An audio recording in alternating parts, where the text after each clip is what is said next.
Hey, this is Pastor Lafayette, and we are continuing on Take 5 with Pastor.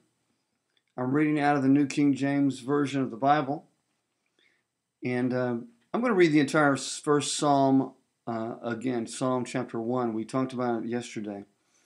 Blessed is the man who walks not in the counsel of the ungodly, nor stands in the path of sinners, nor sits in the seat of the scornful.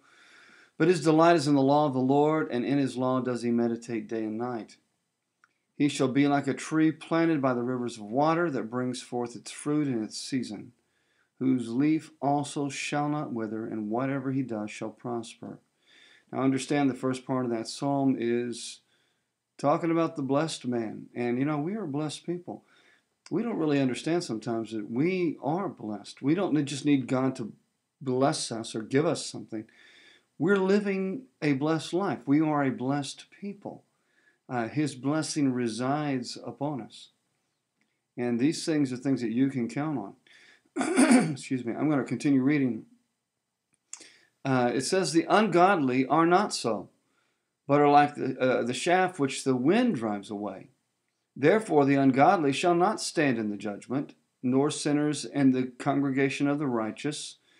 For the Lord knows the way of the righteous, but the way of the ungodly shall perish. Now, the word ungodly, just looked it up. Yes, it means ungodly, but it means to be condemned. Someone who's basically judged and condemned. They're immoral. They're unrighteous. You and I can do a lot of good works. That's not what this is talking about. This is talking about someone who basically, this is the difference in someone who's blessed and righteous and someone who's ungodly and therefore unrighteous.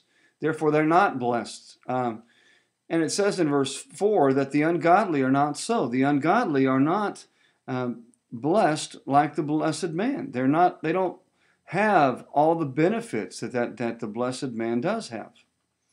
Now you say, Pastor, I see a lot of wicked people who have stuff happen, good things happen to them. Well, yes, because they just apply certain principles and it's working. Hard work, intuition, things like that do work. I'm not saying that those things don't work. But I'm saying that, sometimes we get we need to understand our place. We tend to think that we're Christian, therefore we should always be beneath, things of that nature. Not true at all.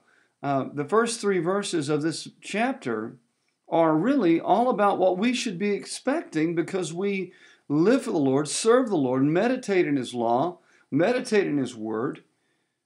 But the ungodly can't expect this. It says, verse 4, that they're like the chaff which the wind drives away. In other words, they can be blown at any moment. Anything could happen and totally turn their life upside down. Now, tell me that's not true. An ungodly person, something goes wrong, they will just flat out freak out. They don't know why it's happening to them. They don't understand what's going on. All they know is that life is spinning out of control. Well, that's the ungodly. If things seem to get out of control for us, there is this inner peace that says, I've got you. I'll take care of you. And you rest in the inner peace and don't get carried away with all the things that are happening. Verse 5 says, therefore the ungodly shall not stand in the judgment. Sometimes we get jealous of them. We think, oh man, I wish I had what they had. Listen, in the day of judgment, they will not stand. It says, nor sinners in the congregation of the righteous. Now, I believe that lots of people go to church that aren't saved. But really what it's saying is in judgment, in the place of judgment, in the eternal home, ungodly people will not be found there. So what will their life matter? What will they gain? If they gain the whole world and lose their soul, what do they have? They're perishing. It says verse 6, for the Lord knows the way of the righteous, but the way of the ungodly shall perish. The Lord knows the way of the righteous. He knows our road, our path.